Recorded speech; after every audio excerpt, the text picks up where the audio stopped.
네, 이 시간 누가복음 말씀 89번째 시간입니다. 하나님께서 오늘도 본문 말씀을 통해 저와 여러분에게 주시는 메시지를 함께 나누도록 하겠습니다.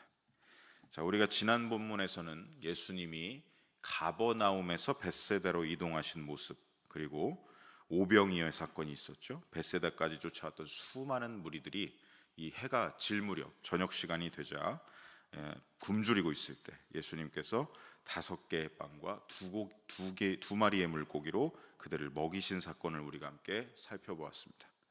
그래서 지난 본문이 시작되었던 누가복음 9장 10절부터는 다음 지도에서 보실 수 있듯이 예수님이 당시 활동하신 지역이 이제 보라색 저 갈릴리 가버나움에서 이 주황색으로 표시된 헤롯 빌립이 통치하고 있던 행정구역 이두레 지역으로 옮겨져서 이 벳세다에서 그 모든 활동이 이루어졌음을 우리가 알 수가 있었죠. 예수님이 이렇게 이 헤롯 안티파스가 다스리던 지역에서 헤롯 빌립의 통치구역으로 이동하신 이유는 그 당시는 아직 예수님이 십자가 사명을 감당하실 그 때가 되지 않았기 때문에 헤롯 안티파스의 삼엄한 경계를 잠시 피하시기 위해서 이곳으로 이동을 하셨던 것입니다. 그래서 지난 본문인 우리 9장 10절로 17절은 벳세다 마을 근교에서 있었던 이 오병이어 사건, 예수님의 사역을 살펴볼 수 있었고요. 오늘 본문인 18절부터는 예수님과 제자들의 활동 지역, 그 무대가 또 다른 곳으로 옮겨지게 됩니다. 사실 오늘 본문인 누가복음에는 그곳의 지역명이 어디인지 나오지 않지만 병행구절이라고 하는 우리 마태복음 16장과 마가복음 8장에는 예수님과 제자들이 당시 활동했던 지역이 어디인지 기록되어 있습니다. 우리 먼저 마태복음 16장 13절 말씀 함께 읽어보겠습니다. 예수님께서 빌립보 가이사랴 지방에 이르러 제자들에게 물어 이르시되 사람들이 인자를 누구라 하느냐. 자, 이어서 우리 마가복음 8장 27절도 함께 읽어보시겠습니다. 예수님과 제자들이 빌립보 가이사랴 여러 마을로 나가실새 길에서 제자들에게 물어 이르시되 사람들이 나를 누구라고 하느냐. 자, 이렇게 예수님이 벳세다에서 또 어디로 이동하셨다고요? 빌립보 가이사랴라는 곳으로 이동하셨다는 것을 우리가 알 수 있습니다. 그래서 우리 다음 지도를 또 보시면 예수님이 여전히 헤롯 빌립의 행정구역에 있으십니다. 자, 그런데 벳세다에서 북쪽으로 더 올라가셔서 가이사랴 빌립보에 이르신 이동 경로를 우리가 볼 수가 있죠. 그리고 이제 이후에 더 북쪽으로 올라가셔서 우리가 변화산으로 알고 있는 이 많은 학자들은 그 변화산이 어디일까 추정하기로 저 헤르몬산, 헐몬산이라고 우리가 알고 있는 저 지역으로 이동하셨다라고 추정을 하고 있습니다. 자, 그래서 이 가이사랴 빌립보 이곳의 행정구역 이 명칭은 이곳의 통치자였던 헤롯 빌립의 이름이 들어가 있고 또 로마 황제의 호칭 카이사르의 호칭이 함께 들어간 이름이 바로 이 가이사랴 빌립보라는 것입니다. 가이사랴 빌립보는 지도에서 보시듯이 위치상 갈릴리 호수에서 북쪽으로 약 40km 떨어진 곳이고 이스라엘 최북단에 있는 아까 말씀드린 헤르몬산, 우리가 헐몬의 이슬로 잘 알고 있는 그 헐몬산에서 남쪽으로 약 40km 정도 떨어진 완만한 곳에 위치한 도시입니다. 이 가이사랴 빌립보는 이스라엘 전역에서 가장 아름답고 풍요로운 지역 중에 하나인데 그 이유는 바로 다음 사진에서 보시듯이 이 헤르몬산, 해발 약 2769m, 백두산보다 높은 산이죠. 이 산 꼭대기에서 녹은 저 물이 자연적으로 흘러내리면서 가이사랴 빌립보에 깨끗하고 풍성한 물줄기를 계속해서 공급해 주기 때문에 이스라엘 전 지역 중에서 아주 아름답고 풍요로운 지역이 될 수밖에 없었습니다. 이 지역은 원래 구약 시대에는 이 호칭이 바알갓으로 불렸습니다. 바알갓은 행운의 바알이라는 뜻으로 그만큼 바알 우상 숭배가 만연했던 지역이었다는 것을 알 수 있는 명칭이죠. 자, 왜 여기가 바알갓이라고 불렸겠습니까? 풍요의 신이 바알입니다. 그러니까 너무나 이곳이 풍요로웠기 때문에 여기는 바알이 지켜주고 있다. 여기는 행운의 바알의 땅이다. 이런 식으로 해서 바알갓이라고 불렀던 것이죠. 그리고 시간이 지나 신구약 중간기가 돼서는 헬라 제국이 이제 이스라엘 땅을 점령하게 됩니다. 그때 이 아름다운 곳을 또 보면서 헬라 제국이 섬겼던 판신, 이 염소신입니다. 이 판신에게 이곳을 바친다라는 이유로 이곳의 명칭이 또 어떻게 변경되느냐? 파니온, 판신에게 바쳐졌다라는 의미로 파니온이라고 불리게 되죠. 그리고 시간이 지나 후에 로마 제국이 이스라엘을 또 점령하면서 로마의 황제였던 가이사 아구스토, 많이 들어보셨죠? 아우구스투스가 이 헤롯 대왕에게 이 도시를 다시 하사하게 됩니다. 그 후에 이 지역을 행정구역으로 맡게 된 헤롯 빌립 2세가 이 도시를 새롭게 정비한 후에 내가 이 로마 황제를 기리겠다라는 마음으로 이곳의 명칭을 가이사랴라고 부르게 되죠. 자, 근데 문제가 생깁니다. 가이사랴라는 이름이 중복이 되죠. 이 지중해 연안에 있던 도시가 또 가이사랴였는데 이름이 똑같다 보니까 마치 우리나라의 전라도 광주와 경기도 광주처럼 똑같다 보니까 이 헷갈리는 것을 방지하기 위해서 거기에 자기 이름을 붙여서 가이사랴 빌립보, 이렇게 이름을 최종적으로 붙이게 되는 것이죠. 로마 황제에 대한 그 충성심과 아부성 정책이었습니다. 로마 황제를 숭배하겠다는 명목과 자기 이름도 내세우겠다, 이렇게 해서 이곳의 명칭이 가이사랴 빌립보가 된 것입니다. 이렇듯 이 지역은 어떻습니까? 구약 시대에는 바알 우상 숭배, 풍요의 신 우상 숭배, 신구약 중간기에는 판이라는 또 헬라 제국의 풍요의 신, 이 염소신 우상 숭배, 로마가 점령한 뒤에는 로마 황제 숭배, 헬라 로마의 신 제우스 숭배, 이렇게 온갖 우상 숭배로 더럽혀진 곳이 바로 이 땅이었던 것입니다. 그래서 다음 사진을 보시면 이곳에 지금도 그 우상 신전들의 터가 이렇게 남아 있는데, 이 신전들이 파괴되기 전에는 어떤 상태였는가라는 것을 그림으로 복원한 게 저 오른쪽에 있는 그림입니다.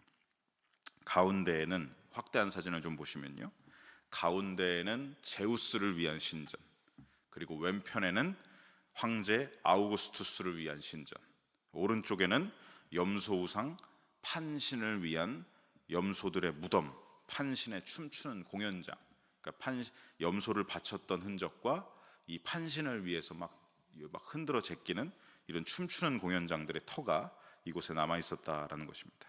그야말로 말씀드리자면 이곳은 온갖 우상 숭배의 근거지, 온갖 우상 숭배의 땅, 그곳이 바로 이 가이사랴 빌립보였다는 것입니다. 오늘 본문은 바로 이러한 지역적인 배경 속에서 이 우상 숭배의 땅 가이사랴 빌립보의 어느 길에서 예수님이 하나님 아버지께 기도하고 나신 후 제자들에게 질문하고 계신 내용이 기록되어 있는 것이죠. 자, 그래서 오늘 본문 18절 상반절 말씀을 함께 보시면 예수님께서 따로 기도하실 때 제자들이 주와 함께 있더니 라고 기록하고 있습니다.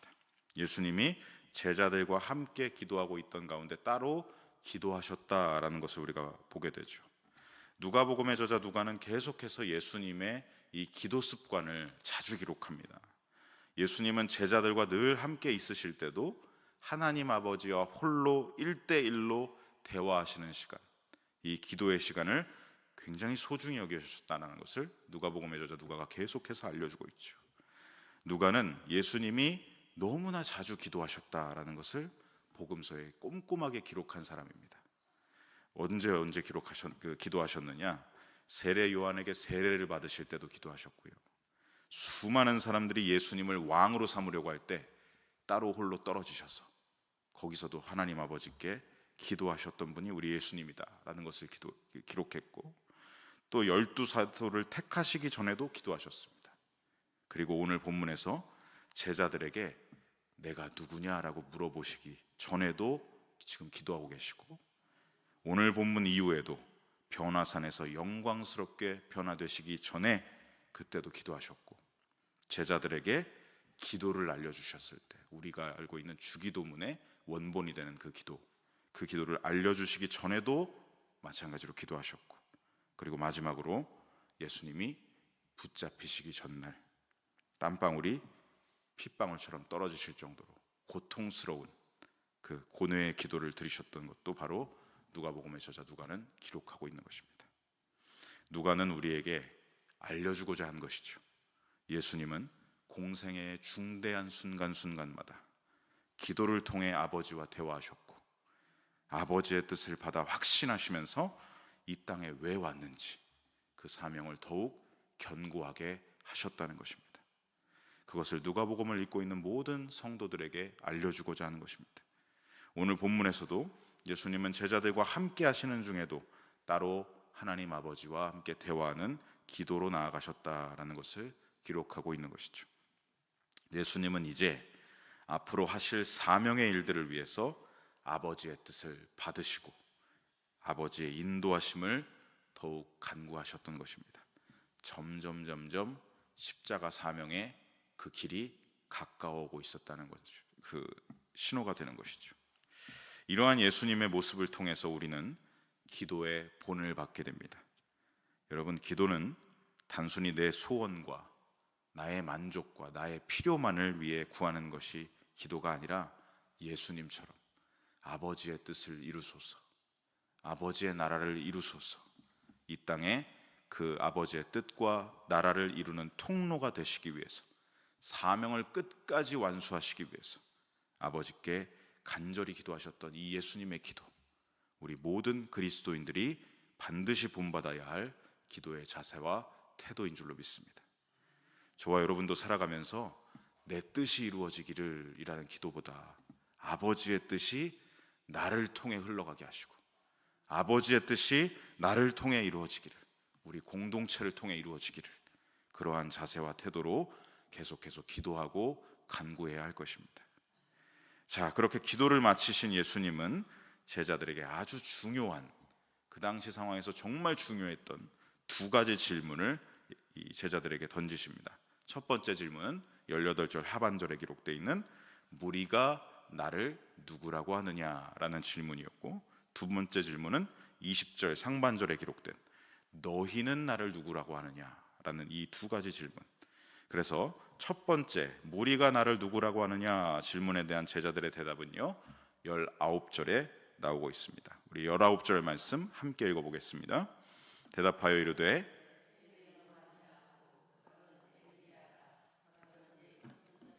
한 사람이 살아났다 하나이다. 자, 당시 사람들은 저마다 예수님을 이렇게 인식하고 있었다라는 것을 우리가 알 수 있죠. 세례 요한이 다시 살아났다, 엘리야가 다시 나타났다, 구약의 옛 선지자 중에 한 사람이 다시 살아났다.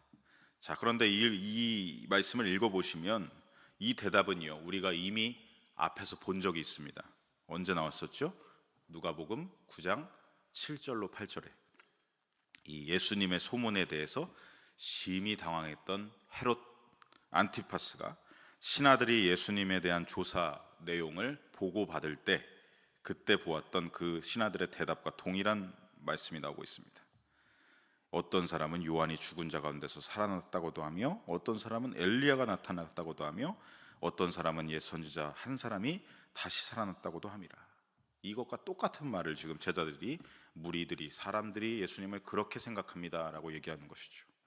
이를 통해서 우리는 알 수 있는 것이 당시 이스라엘에 살고 있었던 백성들은 예수님의 사역에 대한 소문들을 대부분 다 듣고 있었고, 그분의 초자연적인 능력의 사역에 대해서 다 알고 있었고, 그런 것을 우리가 알 수 있는 것이죠. 예수님에 대해서 모르지 않았다는 것입니다. 다만 무엇입니까? 예수님에 대해서 알기는 아는데, 듣기는 들었는데 제대로 알지를 못하고 있었던 것이죠. 예수님을 소문으로, 정보로 알고 있었지 예수님이 정말 누구신지는 알지 못했다는 것입니다. 당시 사람들은 예수님을 그저 선지자적인 인물로 생각하고 있었다. 세례 요한이나 엘리야나 구약의 선지자들 모두가 다 선지자를 말하고 있습니다. 여러분, 예수님은 선지자십니까? 선지자가 아니십니다. 예수님은 또다시 반복되는 선지자 사역을 이 땅에 하러 오신 분이 아닙니다. 예수님은 첫 번째 질문과 대답 뒤에 그래서 이 두 번째 질문을 준비하십니다. 나는 선지자가 아니다 라는 것을 밝히시기 위해서 두 번째 질문을 준비하고 계셨죠. 자, 우리 20절 보시면 너희는 나를 누구라고 하느냐. 그래, 사람들이 나를 그렇게 생각하는 건 알겠는데 너희 제자들을, 너희들은 나를 누구라고 하느냐.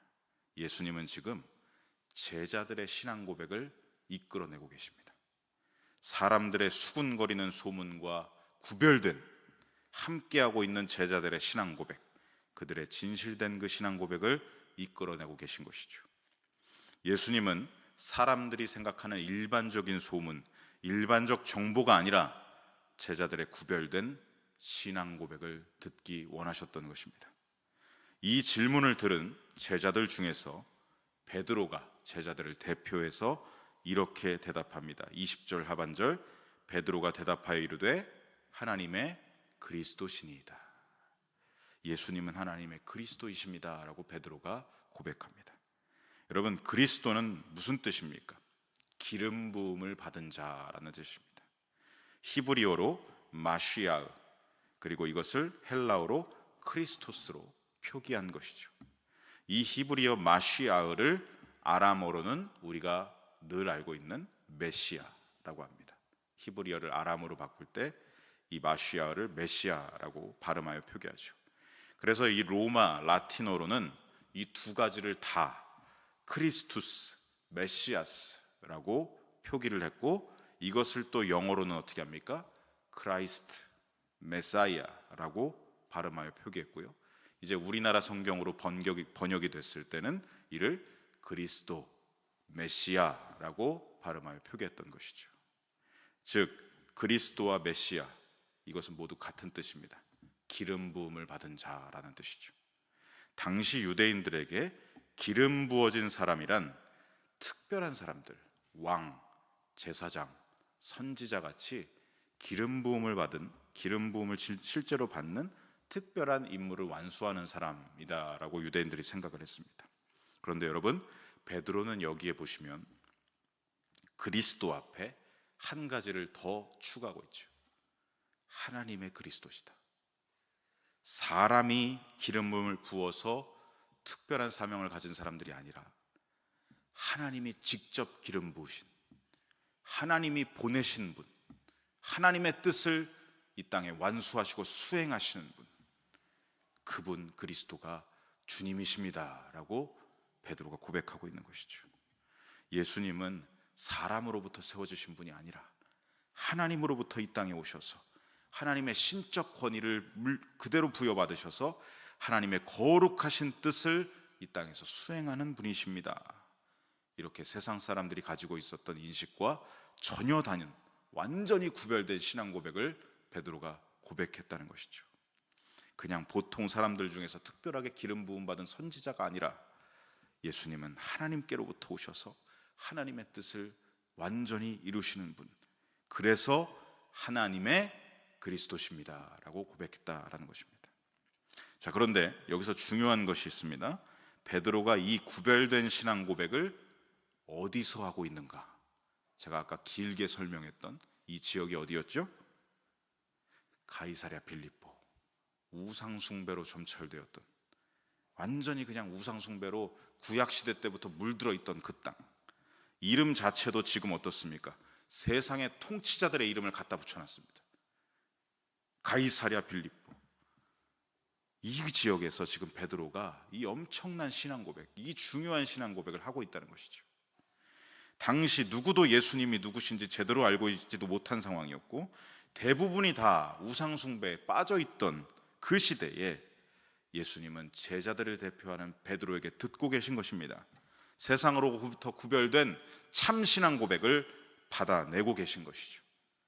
예수님은 세상이 원하는 왕이 아니라, 세상이 욕망하는 영웅이 아니라, 내가 원하는 어떤 우상의 대상이 아니라, 내가 원하는 지도자상이 아니라, 예수님은 누구시냐?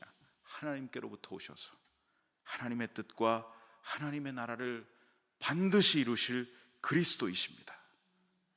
이것을 가이사랴 빌립보에서 울려 퍼지고 있는 것이죠. 이 고백이.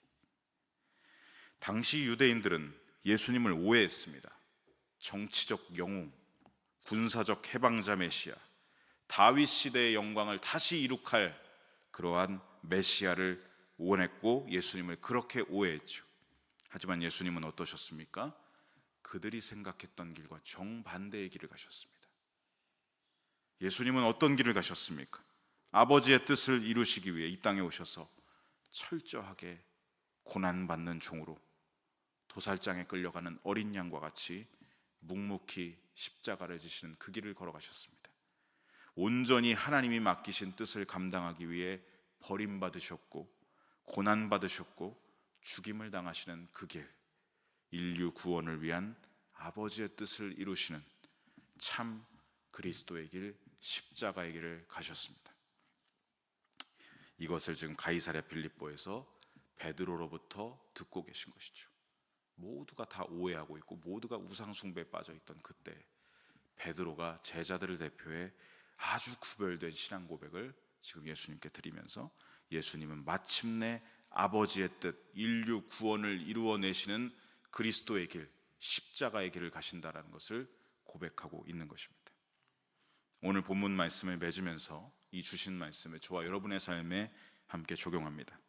성도 여러분, 예수님은요 오늘날 우리에게도 묻고 계십니다.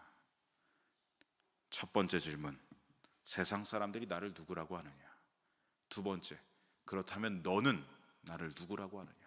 오늘날 우리에게도 이 본문을 통해서 묻고 계십니다. 성도 여러분, 저와 여러분은 예수님을 어떤 분으로 고백하고 어떤 분으로 따르고 있습니까? 지금도 세상 사람들은 예수님을 오해하고 있는 사람들이 많습니다. 더러는 어떤 생각을 하느냐? 2000년 전에 이스라엘 땅에 존재했던 위대한 성인 중에 한 사람, 위인전에 기록될 만한 특별한 위인 중에 한 사람으로 생각하죠. 또 어떤 사람들, 더러는 그저 평범한 목수의 아들이었다라고 치부하고, 또 어떤 이들은 로마에 의해서 정치범으로 몰려서 십자가에서 달려 죽은 죄인이라고 오해하고 폄훼하기도 합니다. 세상 사람들은 그렇게 예수님을 고백하고 생각하죠. 자, 그렇다면 두 번째 질문, 그렇다면 너는 나를 누구라고 하느냐? 나에게 묻고 계십니다. 그리스도인이 된 우리에게 묻고 계십니다. 저와 여러분이 예수님을 제대로 고백하고 있고 따르고 있는지를 묻고 계시다는 것이죠. 여러분, 혹시나 예수님을 내가 원하는 지도자상으로 바라보고 계시지는 않습니까? 혹시나 예수님을 나의 소원을 이루어지는 신으로만 바라보고 계시지는 않습니까? 혹시나 예수님을 나의 안녕을 위해서, 나의 건강과 나의 물질적 축복과 풍요의 우상처럼 그렇게 바라보고 계시지는 않습니까? 여러분, 예수님을 오해해서는 안 됩니다. 예수님의 이름으로 기도하고 있는 모든 기도의 내용이 혹시나 전부 다 내용은 나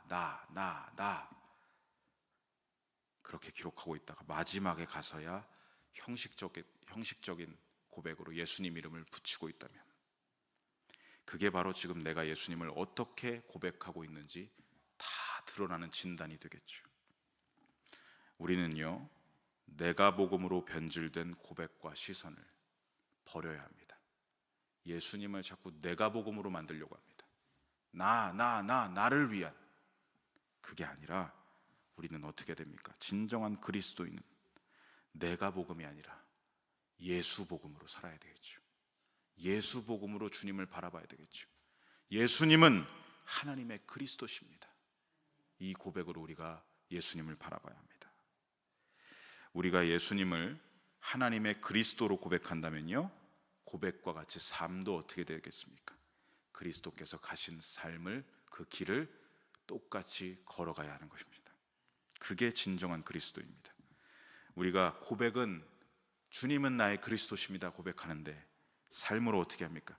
나를 위한 쉬운 길을 찾고 넓은 길을 추구하고 좋은 길을 가려고 하고 번영의 길만 추구하면서 거기에다가 마지막에만 예수님 이름을 갖다 붙이고 있다면 이건 입으로만 예수님을 고백하지 삶으로는 전혀 따라가지 않는, 입만 살아있는 종교인이 될 뿐이죠. 사랑하는 성도 여러분, 우리는 오늘 본문의 이 베드로의 고백과 같이 우리 함께 다시 한번 고백하겠습니다. 예수님은 하나님의 그리스도이십니다.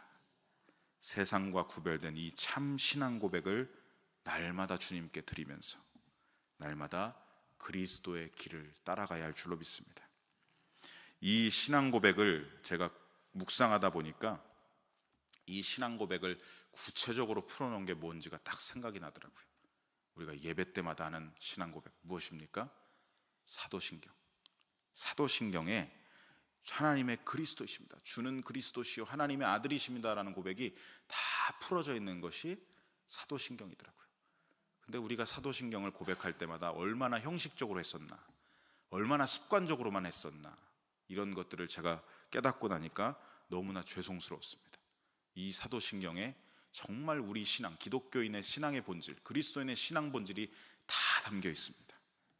우리가 이 신앙이 변질되지 않도록 예수님을 하나님의 그리스도로 고백하고 있는 사도신경의 고백을 우리의 마음, 우리의 입술, 우리의 삶을 통해 고백해야 하고, 날마다 그렇게 예수 그리스도의 길을 따라가는 저와 여러분 되시기를 간절히 소망하고 축복합니다.